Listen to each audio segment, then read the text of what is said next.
இங்க இவங்க 2 பேரும் லவ் பண்றாங்க. பேச்சுலர் டிகிரி முடிச்சுட்டு ஹையர் எஜுகேஷனுக்காக பெங்களூருக்கு போலாம்னு சொல்லிட்டு முடிவெடுத்திருக்காங்க. இது முடிஞ்சதுமே நல்ல சேலரியில வேலை கிடைச்சிரும். நம்ம 2 பேரும் மேரேஜ் பண்ணிக்கலாம்னு சொல்லிட்டு சொல்றாங்க. அப்பன்னு பார்த்து இந்த பொண்ணோட அப்பாக்கு ஹார்ட் அட்டாக் வந்துருது. சோ இங்கேயே வேலைக்கு போகணும்னு சொல்லிட்டு முடிவு பண்றான். ஆனா பாய் ஃப்ரெண்ட் மட்டும் பெங்களூர் போறான். வந்ததுமே நம்ம மேரேஜ் பண்ணிக்கலாம்னு சொல்லிட்டு அங்கேயே படிக்கிறான். அந்த ஹீரோயினும் ஒரு பிரைவேட் பேங்க்ல வேலைக்கு சேர்ந்துக்கிட்டு அவங்க அப்பாவையும் பார்த்துக்கிட்டு இப்படியே 4 வருஷம் போகுது. ஆனா அவங்க பாய் ஃப்ரெண்ட் கால் பண்ணவன் கொஞ்சம் கொஞ்சமா காலை கட் பண்ணி ஒரு தடவை கூட கால் பண்ணாம விட்டுறா. இந்த பொண்ணுமே ரொம்ப ஃபீல் பண்றா. அப்பன்னு பார்த்தா அவன் கால் பண்ணி ஒரு இடத்துல மீட் பண்ண சொல்லிட்டு ஒரு பப்புக்கு போறாங்க. அப்பதான் எனக்கு 1 லேக் சேலரியில ஜாப் கிடைச்சிருக்குன்னு சொல்லிட்டு பேச ஆரம்பிக்கிறான். அப்பவே இந்த பொண்ணு அவாய்ட் பண்ணவும் ஆரம்பிக்கிறா. இந்த பொண்ணு தெரிஞ்சதுமே பிரேக்கப் பண்ணிட்டு அங்க இருந்து வந்துடுறா. தென் கொஞ்ச நாள் அவனுக்கு மேரேஜ் ஆக போகுதுன்னு இன்விடேஷன்லாம் அனுப்புறாங்க. அதை பார்த்ததுமே இந்த பொண்ணு அழுவ ஆரம்பிச்சிடறா. ஆனா அவங்க அப்பா பக்கத்துல படுத்துக்கிட்டே ரொம்ப ஃபீல் பண்ணி பேசிட்டு இருக்கா. இந்த 4 வருஷமே என்னால தாக்கு பிடிக்க முடியல. எப்படிப்பா 40 வருஷம் தாக்கு பிடிச்சிக்குன்னு சொல்லிட்டு கேட்கறா. அப்பதான் இவர் என்னோட லைஃப்லயுமே சின்ன சின்ன தப்புலாம் நிறைய பண்ணிருக்கேன். அந்த தப்பு மூலியமா தான் நம்ம யாருன்னு தெரிய வரும். சோ நீயும் அதை மாதிரி பண்ண ஆரம்பிச்சிரு. உன்னோட லைஃப் நல்லா இருக்குன்னு சொல்றாரு. ஆனா நீ நைட்டே உங்க தங்கச்சி அம்மாவும் சின்ன வயசு போட்டோலாம் பார்த்திருப்பாங்க. அப்பதான் இந்த பொண்ணுக்கு சின்ன வயசுல மார்த்தாண்டத்துல ஒரு ஹாஸ்டல்ல இருந்திருப்பா. அவங்களோட ஃப்ரெண்ட்ஸோட ஞாபகம் வந்து அவங்கள மீட் பண்ணணும்னு சொல்லிட்டு இங்க இருந்து கிளம்பிடுறா. இது தெரிஞ்சதுமே அவங்க அப்பா ரொம்ப சந்தோஷப்படுறாரு. இந்த பொண்ணுமே அந்த போட்டோ வச்சுக்கிட்டு ஜெனின்ற பொண்ணை தேடி கேரளாக்கு போறா. அந்த பொண்ணையும் மீட் பண்ணிடுறா.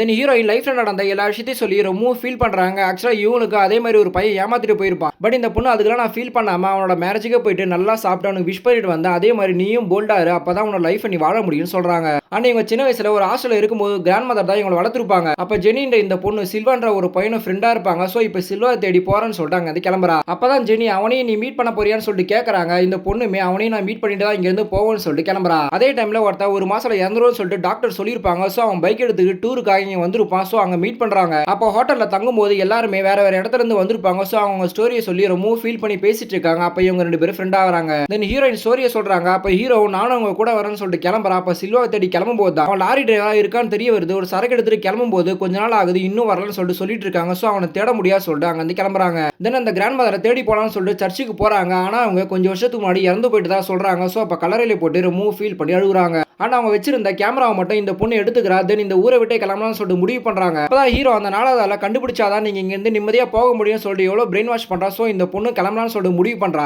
அப்பன் பாதி உன் பாய் ஃப்ரெண்ட் ஹனிமூனுக்காக வைஃப் கூட்டிட்டு வரும். அதை பார்த்துமே அவன் பயப்படுறா. ஆனா ஜெனி சொன்னத ஞாபகம் தைரியமா அவனை ஃபேஸ் பண்ணி கங்க்ராச்சுலேஷன் சொல்லிட்டு அங்க இருந்து கிளம்புறா. தென் அந்த நாளாதால தேடி அங்க இருந்து கிளம்புறாங்க. அப்பதான் ஹீரோ இவங்களுக்காக ஹெல்ப் பண்ண ஆரம்பிக்கிறான். ஆக்சுவலா இதுக்கு முன்னாடி ஹீரோ இந்த பொண்ணை மீட் பண்ணிருப்பான். இவன் பைக்கு இஎம்ஐ கட்ட முடியாம பைக்கை தூக்கிட்டு போனான்னு சொல்லிட்டு முடிவு எடுத்திருப்பாங்க. அப்ப இந்த பொண்ணு தான் கால் பண்ணி இஎம்ஐ கட்டலன்னு சொல்லிட்டு திட்டிருப்பா. சோ இந்த பொண்ணை திட்டுறதுக்காக அவன் பேங்க்குக்கு வந்திருப்பான். பட் இந்த பொண்ணு ரொம்ப ஃபீல் பண்ணி அழுதுட்டு இருப்பா. இப்ப இந்த பொண்ணை திரும்பவும் பார்க்கும்போது எப்படியாச்சும் இந்த பொண்ணுக்கு நல்ல மெமரிஸை கிரியேட் பண்ணணும்னு சொல்லிட்டு முடிவு எடுத்திருக்கான். ஆக்சுவலா இந்த நாலாவது ஆளுமே இந்த பொண்ணு தான். இந்த பொண்ணையே தொலைச்சிட்டு தான் இங்க தேட வந்திருப்பா. சோ இந்த பொண்ணுக்கு பிடிச்சதெல்லாம் என்னன்னு கேட்டு நல்ல மெமரிஸ் எல்லாம் கிரியேட் பண்ணி இந்த பொண்ணுக்கு ரொம்ப சந்தோஷம் வர வைக்கிறான். இப்ப இந்த பொண்ணு ரொம்ப சந்தோஷமா எது நடந்தாலுமே இந்த வாழ்க்கையை நம்ம ஈஸியா எடுத்துக்கலாம்னு சொல்லிட்டு ஹீரோ மூலமா புரிஞ்சு திரும்ப வீட்டுக்கு போறாங்க. அவங்க அப்பா இவங்களை பார்த்ததுமே ரொம்ப சந்தோஷப்படுறாங்க.